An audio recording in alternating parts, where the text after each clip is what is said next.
Kaedah darab yang pertama ialah kaedah darab lidi. Okey, kenapa cikgu namakan kaedah ini kaedah darab lidi? Kerana dalam kaedah ini kita akan lukis lidi untuk selesaikan soalan pendaraban. Kaedah darab lidi ni membolehkan kita menyelesaikan soalan pendaraban walaupun tanpa mengingati sifir. Okey, jadi mari kita lihat contoh soalan yang pertama. Soalan yang pertama, 3 darab dengan 4. Okey, jadi apa yang perlu kita buat ialah 3. 3 ni kita lukis 3 batang lidi secara menegak.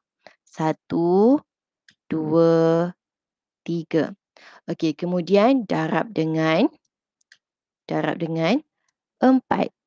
Okey, jadi kita lukis lagi 4 batang lidi secara melintang pula.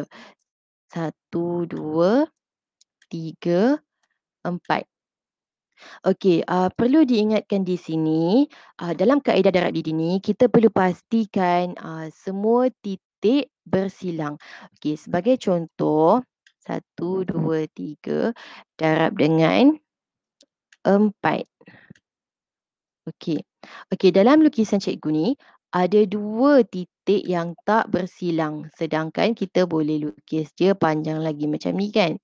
Okey, jadi kita tak boleh buat macam ni.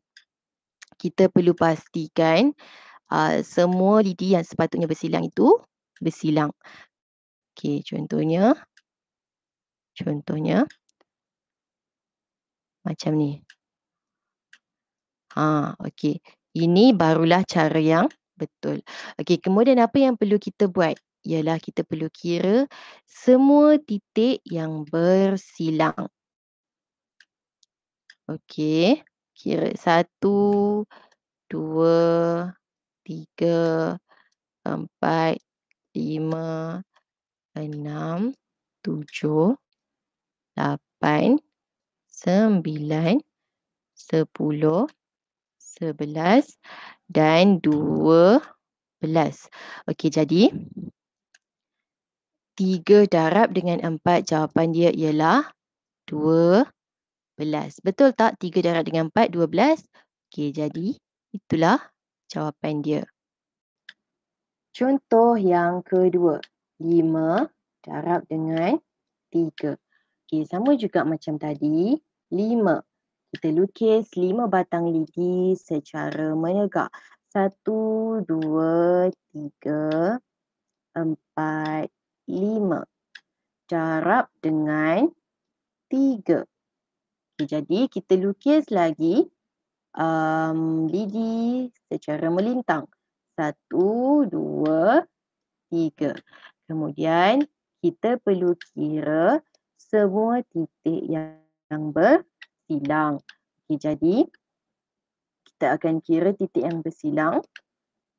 1, 2, 3, 4, 5, 6, 7, 8, 9, 10, 11, 12, 13, 14, 15. Okey, jadi 5 darab dengan 3, jawapan dia ialah 15. Okey, betul ke tidak 5 darab 3, 15? Betul.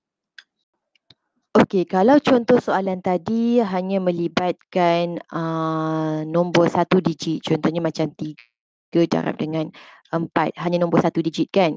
Okey, kali ni kita nak belajar cara darab lidi nombor 2 digit. Okey, iaitu 23 darab dengan 4. Okey, macam mana cara dia? Okey, mula-mula kita tengok 23. Okey, 23 ni adalah satu nombor. Jadi mula-mula kita lukis dulu 2. 1, 2. Okey, kemudian 3. Dia masih lagi satu nombor, jadi kena menegak juga. 1, 2, 3. Okey, 23 darab dengan 4. Okey, darab dengan 4. Jadi 4 ni kita lukis melintang. 1, 2, 3, 4. Okey, kemudian perlu diingatkan di sini bahawa ini adalah rumah okey, rumah dan ini adalah rumah puluh. Okey, kenapa cikgu kata ini ini puluh? Okey, sekarang ni kita nak kira titik yang bersilang. Okey, nak kira titik yang bersilang ni 1, 2. Okey, kita kira titik yang bersilang. Okey, dekat rumah 1, 2, 3, 4, 5, 6, 7, 8, 9, 10, 11, 12. Okey, jadi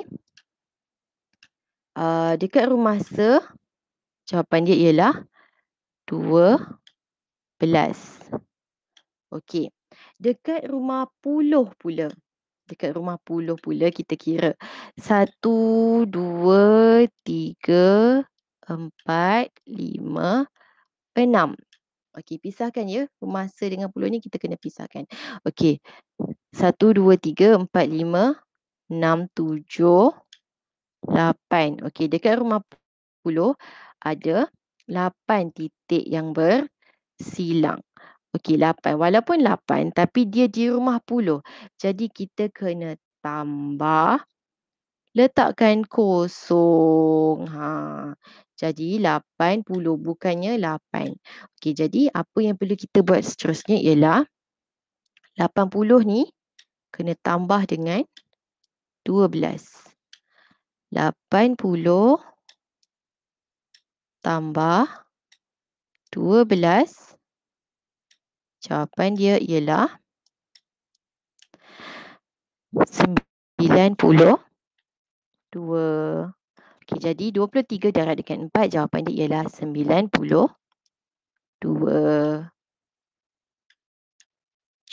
Contoh soalan yang terakhir ialah 24 darab dengan 3. Okey, 24 ini adalah satu nombor yang sama. Okey, jadi kita buat 21, 2. Okey, 2 batang lidi, 24. 1, 2, 3, 4. Okey. Pisahkan rumah ini ialah rumah pisahkan dan rumah puluh. Okey, rumah puluh. Okey. 24 darab dengan 24 darab dengan 3. Okey, jadi 3 ni kita buat garisan secara melintang pula. 1, 2, 3. Okey, kemudian apa yang perlu kita buat ialah kita kira titik yang bersilang di rumah dan di rumah puluh. Okey, kemudian di rumah titik yang bersilang 1, 2, 3, 4, 5, 6, 7, 8, 9, 9, 10, 11, 12. Okey, jadi di rumah titik yang bersilang ialah 12. Okey, di rumah puluh titik yang bersilang ialah 1, 2, 3, 4, 5, 6. Okey, 6. Titik yang bersilang di rumah puluh ialah 6. Tapi kita kena ingat di rumah puluh. Jadi kita kena letakkan kosong. Bukannya 6 tetapi 60. Jadi 60 tambah dengan 12. Okey, jadi 60 tambah dengan 12. Jawapannya ialah 72. Jadi 24 darab dengan 3, jawapannya ialah 72.